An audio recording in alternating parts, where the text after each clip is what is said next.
ఈరోజు Proddatur steel and glass aluminium association తరపున కొండారెడ్డి సార్ను కలవడం జరిగినది.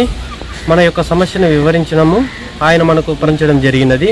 కావున ప్రతి ఒక్కరు కూడా అసోసియేషన్ అనేది ఏర్పాటు చేయడం జరుగుతున్నది. ప్రొద్దుటూరులో ప్రతి ఒక్కరు కూడా ఈ యొక్క కార్యక్రమానికి పాల్గొని ప్రతి ఒక్క వెల్డరు, తర్వాత aluminium worker, glass worker, shop వాళ్ళు, యజమానులందరూ కలిసి అసోసియేషన్లో మెంబర్షిప్ తీసుకోవాల్సినదిగా కోరడం జరుగుతున్నది.